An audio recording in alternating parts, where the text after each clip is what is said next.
ஒவ்வொரு வருடமும் ஆவணி மாத வளர்பிறை சதுர்த்தி வரக்கூடிய நாள் அன்னைக்கு விநாயகர் சதுர்த்தி கொண்டாடப்படுது.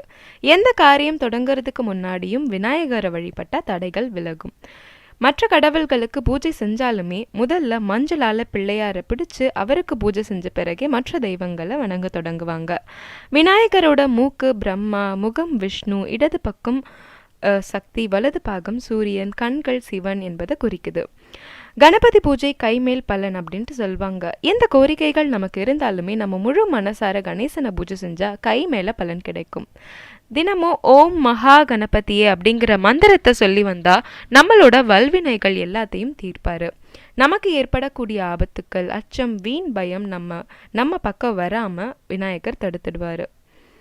விநாயகர் சதுர்த்தி பூஜை செய்யக்கூடிய முறைகள்: அதிகாலையில் எழுந்து நீராடி வீட்டை சுத்தம் செஞ்சு வீட்டு வாசல்ல கோலம் போடுங்க.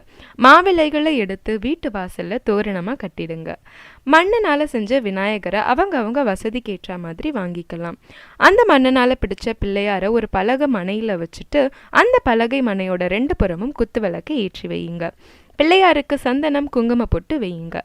எருக்கம்பூ, தும்பைப்பூ இது மட்டும் இல்லாமல் விநாயகருக்கு உகந்த மலர்களை வச்சு பூஜை பண்ணலாம்.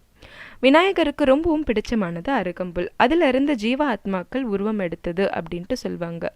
உலகில் முதல்ல தோன்றியதும் அருகம்புல் தான். எனவே விநாயகரோட அருள் பெற அருகம்புல் வச்சு அவரை பூஜை செய்யலாம். ஒரு முழு வாழை இலை எடுத்து அதில் நைவேத்தியங்களை எடுத்து வையுங்க.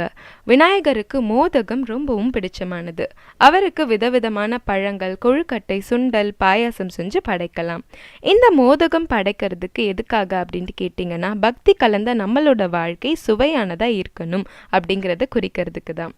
பிள்ளையாருக்கு தூபம் ஏற்றி காட்டுங்க. அவருக்கு கற்பூரம் ஏற்றி தேங்காய் உடைச்சு இலையோட 2 புறமும் வச்சிடுங்க. அதுக்கப்புறம் இந்த மந்திரத்தை தலையில் கொட்டிக்கிட்டே சொல்லணும். ஓம் சுக்லாம் பரதரம் விஷ்ணும் சசிவர்ணம் சதுர்புஜம் பிரசன்னவதனம் தயேத் சர்வ விக்னோப சாந்தையே அப்படின்ட்டு சொல்லணும். பிள்ளையாரோட அகவல், காயத்ரி மந்திரம், ஸ்லோகங்களை படிக்கலாம். மண் பிள்ளையார வாங்குறவங்க 3ஆம் நாளில் நீர்நிலைகளில் மூழ்க விட்டுருவாங்க. இந்த பூஜையை குழந்தைகள் முதல் திருமணமாகாத பிள்ளைகள் எல்லாருமே செய்யலாம். இது ரொம்பவே சிறப்பு. திருமணமாகாத பெண்களுக்கு சீக்கிரம் நல்ல வரன் அமையக்கூடும். குழந்தை பாக்கியம் எதிர்பார்த்துக்கிட்டு இருக்க தம்பதிக்கு நல்ல குழந்தை வரம் கிடைக்கும்.